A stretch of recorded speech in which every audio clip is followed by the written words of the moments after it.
Friends, welcome to Shindu's kitchen. இன்றைக்கி நம்ம வீடியோவில் வந்து நம்ம ஸ்பாஞ்ச் சாக்லேட் கேக் நம்ம பார்க்க போகிறோம். அதுக்கு என்னென்ன தேவைங்கிறத இப்போ நான் சொல்கிறேன். நான் எப்போதும் நம்ம உள்ள கேக்குக்கு எடுக்கிற அதே இன்க்ரீடியன்ட்ஸ் தான். நான் வந்து மைதா வந்து ஒரு 200 கிராம் மைதா எடுத்திருக்கேன். அதுக்கு ஈக்குவலாக நீங்கள் சுகர் எடுத்துக்கோங்க. 200 கிராம் தான் அதுவும் எடுத்திருக்கேன். அப்புறம் கோகோ பவுட்ரு, அது வந்து நம்ம அந்த கலர் வர அளவுக்கு நம்ம எடுத்துக்கலாம். அதை பேக்கிங் பவுடர், பேக்கிங் சோடா, முட்டை, பால் கொஞ்சம் எடுத்துக்கோங்க. அடுத்து வெனிலா எசன்ஸ், பட்டர் வந்து மெல்ட் பண்ணி நம்ம வச்சுக்கிறோம். அவ்வளோதான், கொஞ்சம் ஹீட்லேயே இருக்கட்டும். அவ்வளோதான் அதுக்கு தேவையானது. அடுத்து வந்து நம்ம இந்த மாவு வந்து ஜலிச்சு எடுத்துக்கலாம். என்னென்னா இந்த மைதா மாவு, கோகோ பவுடர், அடுத்து பேக்கிங் பவுடர், பேக்கிங் சோடா, இது எல்லாத்தையும் போட்டு ஜலிச்சு எடுத்து வச்சுக்கலாம். இப்போ நம்ம வந்து மைதா மாவு வந்து ஜலிச்சு ரெடி பண்ணி எடுத்து வச்சிட்டோம். நம்ம ஆஸ் யூஷுவல் செய்கிறது தான். மைதா, கோகோ பவுடர், ஒரு 1/2 டீஸ்பூன் வந்து baking soda, baking powder 1/2 teaspoon, இது மட்டும் தான் போட்டிருக்கோம். போட்டு நல்லா ஜலிச்சு எடுத்துக்கோங்க. எதுக்கு நம்ம ஜலிக்கிறோன்னா, நமக்கு அதில் கேக்கில் வந்து எந்த இதில் பபுள்ஸ்லாம் வராமல் இருக்கணும். அதுக்காக தான் நம்ம ஜலிச்சு எடுத்துக்கிறோம். அதை நான் உங்களுக்கு காட்டல, ஏன்னா ரொம்ப லென்த்தாக போகுங்கிறதுக்காக அது காட்டல. இப்போ ஜலிச்சு எடுத்து வச்சாச்சு. ரெண்டாவது வந்து கோகோ பவுடர் வந்து நிறைய போடணும், உங்களுக்கு கம்மியாக போடக்கூடாது. ஏன்னா இது வந்து மெயினே வந்து சாக்லேட் கேக்குங்கிறதுனால கோகோ பவுடர் தான் அதிகமாக போடணும். ஒரு கப் அளவு ஃபுல்லாக போட்டுருங்க. இப்போ அடுத்தது நம்ம எப்படி மிக்ஸ் பண்ணி செய்யலான்ட்டு பார்க்கலாம். இப்போது 2 முட்டை எடுத்து வச்சுருக்கோம். 2 ஸ்பூன் வந்து வெனிலா எசன்ஸ் விடுங்க.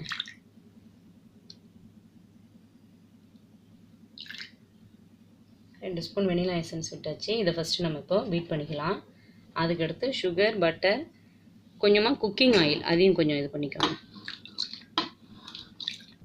இப்போது எக்கு வந்து நல்லா பீட் பண்ணிடுங்க. அப்படி எக்கு பீட் பண்ணதுக்கப்புறம் எக்கு, வெனிலா எசன்ஸ் ரெண்டுத்தையும் போட்டு பீட் பண்ணிடுவோம். அடுத்தது சுகர் வந்து நான் 200க்கு 200 தான் எடுத்து வச்சுருக்கேன்.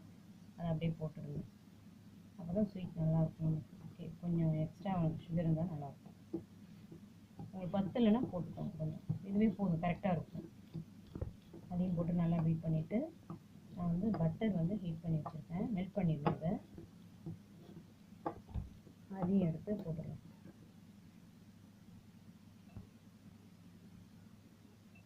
ஒரு 50 கிராம் அளவுக்கு எடுத்து மெல்ட் பண்ணி வச்சுருக்கேன். அதுக்கடுத்து கொஞ்சமாக குக்கிங் ஆயில், எந்த ஆயில்னாலும் பரவாயில்ல, ரீஃபைண்ட் ஆயில் கொஞ்சம், அதையும் ஆட் பண்ணிக்கோங்க. சுகர் நல்லா கரையணும்.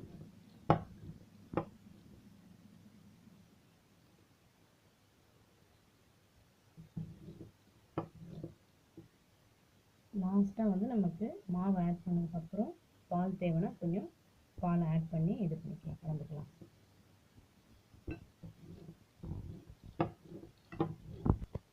இப்போ எல்லாத்தையும் நம்ம நல்லா கலந்து வச்சு அடுத்தது மாவு எடுத்து கொஞ்சம் கொஞ்சமாக போட்டு லைட்டாக நம்ம அடிக்கிட்டே இருக்கிறோம். ஒரே சைடாக தான் லைட்டாக இது பண்ணணும். எல்லா மாவையும் போட்டு ஃபுல்லாக கிட்டிடணும், கலக்கிட்டே இருக்கணும். மாவு லைட்டாக கொட்டிக்கிட்டே கலக்கிட்டே இருக்கணும். 10 இல்லைன்னா பால் வந்து நம்ம ஹீட் பண்ணி வச்சுட்டு, ஹீட் பண்ண பால் தான் நம்ம யூஸ் பண்ணலாம். இல்லை, பால் வந்து ஆறி இருக்கக்கூடாது. ஹீட்டில் தான் பாலை கொஞ்சம் கொஞ்சமாக நம்ம ஆட் பண்ணிக்கலாம். ஓகே ஃப்ரெண்ட்ஸ், இப்போ நம்மளோட பேட்டர் வந்து ரெடி ஆகிடுச்சு. இப்படி தான் இருக்கணும், பார்த்துக்கோங்க. இதில் வந்து பால் வந்து ஹீட் பண்ண பால், அது ரொம்ப ஹீட்டாக இருக்கக்கூடாது, லைட்டாக ஹீட்டாக இருக்கிற மாதிரி பார்த்துக்கோங்க பால். அவ்வளோதான். இதுக்கப்புறம் வந்து நான் வந்து இப்போ இந்த கேக்குக்கு வந்து ஃபாயில் ட்ரே வந்து நான் ரெடி பண்ணி வச்சுருக்கேன். இது வந்து எதுக்குன்னா, நம்ம இப்போ எங்கேயாவது பேக் பண்ணி எடுத்துகிட்டு போகிறோம், இல்லை ஃப்ரெண்ட்ஸுக்கு ஏதோ கிஃப்ட் கொடுக்குறோம் அப்படின்னா இப்படியே நம்ம கொடுத்துடலாம் நம்ம. அதுக்காக தான் நான் வந்து அவனில் வைக்கிற மாதிரி ஃபாயில் பேப்பர் ரெடி பண்ணி வாங்கி வச்சுருக்கேன்.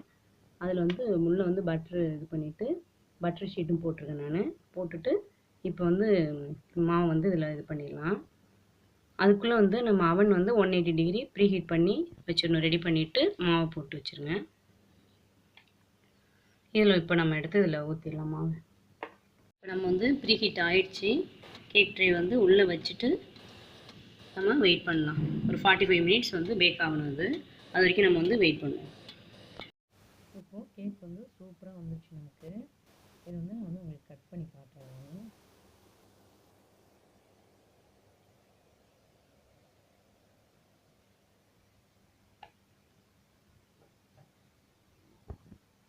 பாருங்கள், நல்லா சாஃப்டாக நல்லா வந்துருக்கு கேக்கு.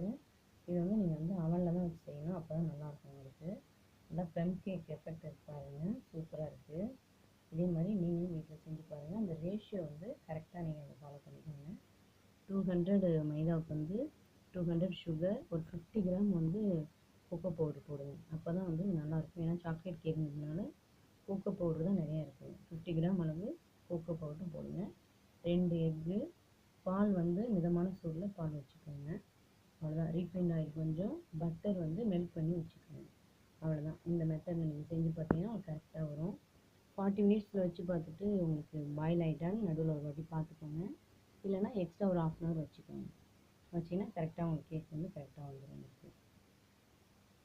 ஓகே ஃப்ரெண்ட்ஸ், நீங்கள் வீட்டில் செஞ்சு பாருங்கள். ட்ரை பண்ணி பார்த்துட்டு உங்கள் ஃப்ரெண்ட்ஸுக்கும் ஷேர் பண்ணுங்கள். நம்ம சேனலையும் சப்ஸ்கிரைப் பண்ணுங்கள், லைக் பண்ணுங்கள். Okay, thank you. Happy new year friends.